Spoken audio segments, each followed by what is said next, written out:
Do you find it really, really difficult to help your children when they are in a tantrum and not able to tell you what the problem is? My name's Jodie Thornton, and I would like to help you to understand what it is that your children really need from you during those tantrums, especially when they either don't know what the problem is or they're not able to tell you what it is. So, the reason that this gets so difficult for parents is that all the messaging we receive about our kids' emotions is that essentially we should be able to either prevent them from ever getting to an overwhelming feeling, or alternatively, no matter how upset they are, we should be able to hold space and be the adult and share our calm. And these things make it feel so pressurized for us about what our role is as parents when our kids are overwhelmed.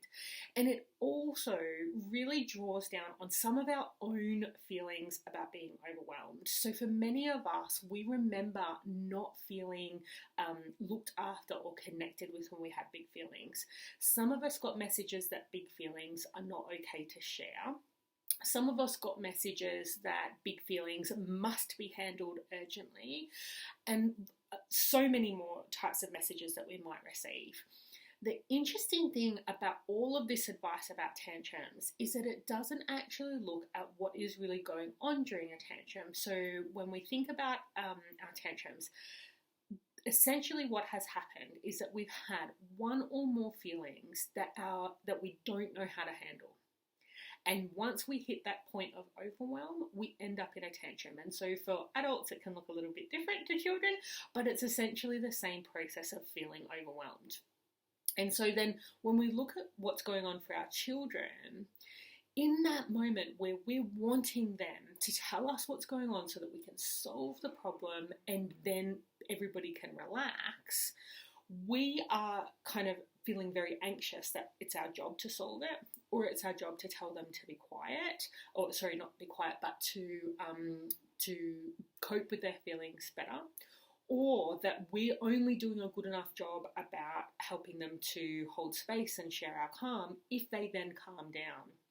And the reality is our children actually need something very different from us. What our children need from us is an acknowledgement that their feelings are not a crisis. That it is okay for them to be overwhelmed in their feelings. That sometimes that happens, and it's not something that everybody needs to panic and down tools and, we all need to focus on the feelings until they're gone. That's actually not the case. What our feelings are signals to ourselves about what's going on for us. And if we're overwhelmed by those feelings, then all we need to do is find a way to look after ourselves and or address those feelings. So in the moment when our children are having a tantrum and they're not telling us what's going on so we can fix it, and we're feeling really uncomfortable about that, the first thing for us to do is to remind ourselves that big feelings and overwhelming feelings are not a crisis in and of themselves. And so that can help us to really, it can be difficult when you're learning this to actually remain calm while they're in a tantrum, like genuinely calm, not the pretend calm that people tell you to have. But it can remind you that this is not a crisis, that they will be okay, this moment will pass. The fact that they're overwhelmed does not mean that you're failing at sharing your calm or failing as a parent, or that there's some other thing that you need to be feeling guilty about. All that's happening is that they're overwhelmed. So the second thing we need to do is think about, are we in a position to help them with their feelings? So, and I ask that question because you cannot actually fake empathy. And when we try to fake it, it actually comes across to our children. They recognize that it's not genuine and it doesn't land. So for us, it's actually more emotionally safe for us to signal to our children that right now we actually can't help. And that might be through being able to say it calmly and pleasantly, that I can't help you right now. It might be that you use the same message, but it comes out in a really yucky tone because of the fact that you're feeling overwhelmed too. And that, at least we're getting that message across. And then a third option is always that perhaps we might not be able to have empathy, but we might be able to be with our children anyways. We might be able to just be there and do our best to manage our own feelings. That might be with headphones in, it might be through using mindfulness techniques. You might be able to do something in that moment to be with them, even though you're not actually actively empathizing with them. Now, you might say, well, I never want to help. And that is actually, for the vast majority of people, once you have permission to say, I don't want to help them right now, for the vast majority of people, you will find a window, and sometimes it's a small window, and sometimes it's a large window, but you will find a window of times where you do actually feel like helping. And in the times where you find absolutely no examples of times where you actually want to help them with your feelings, I would say the first port of call is to speak to somebody like me about getting confident about what to do during the tantrums, because when you have confidence that what you're doing will help, that can actually make you feel more like doing it. We all know that if you feel like it's not going to work anyway, it's really demotivating, and it really feels, and in some respects, when we don't know that what we're doing is helping, it is actually really distressing to go in and try to help. So that would be my first port of call. And then sometimes the reason that we never want to help can be that we actually have big things going on in our lives that need other support. So that might be that you're going through a separation, or it might be that you're going through housing instability, or some other big life issue that actually needs your attention and you don't have enough left in the tank. And that doesn't mean that you're failing as a parent. It doesn't. People will tell you that it does, but they are lying. It's not true.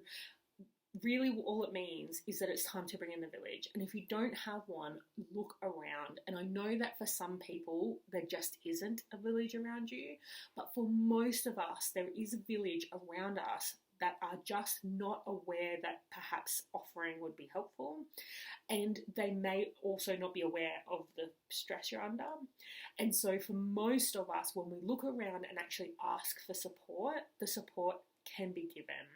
And I know that it's very vulnerable to do it in those times when things are difficult, but it is something that will take some of the load off and get our children to feel safe with other adults while we are dealing with our other life issues.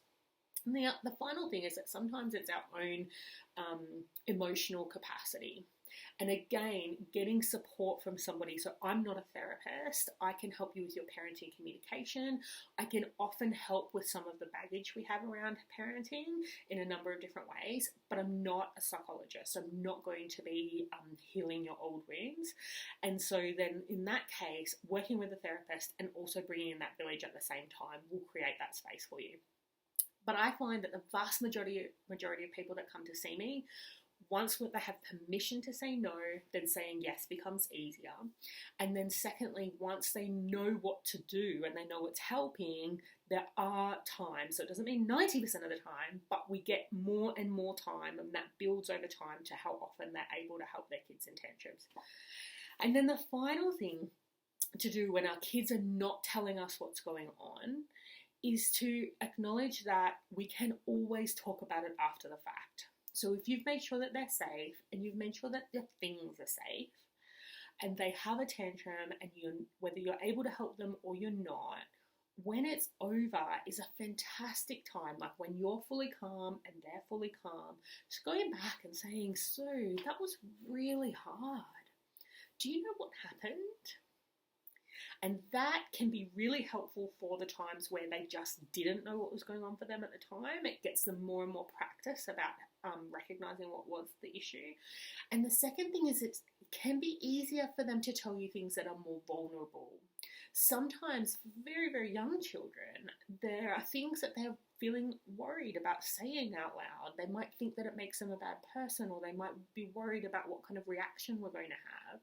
When we talk about it after the fact, that can give them more space to really go, okay, well, this is what's happening, and maybe I feel brave enough to let you know.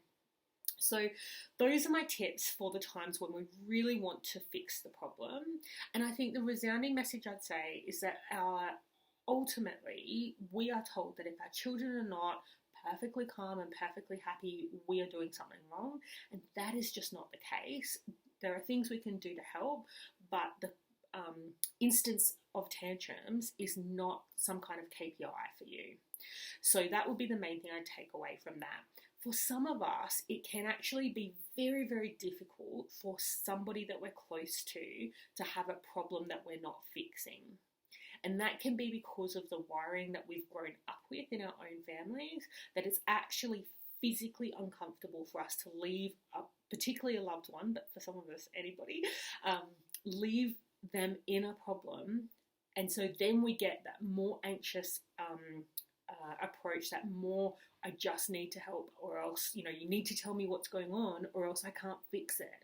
And when that urgency is coming about, I highly recommend reaching out and let's talk about how we can address that, because that process of feeling more comfortable about our children having needs that we haven't met makes a huge difference in their overall emotional stability and also in our ability to help. The less anxious we are, we have to fix all of the things, the more we can be present and actually unpick what is going on for them and how do we resolve it. Now, if you would like some tips about how to address those times when they are in a tantrum and you'd like to support them emotionally through that tantrum, there's my next webinar is called Finding the Real Cause of Tantrums. So this one will take you through what to do during the tantrum and what you can do outside of the tantrums to really look at what is going on for our children and what do they really need. If you'd like to sign up for that one, it's jodithornton.com/tantrums, and that link will be in the description of this video. Thank you so much for watching and having me as part of your village.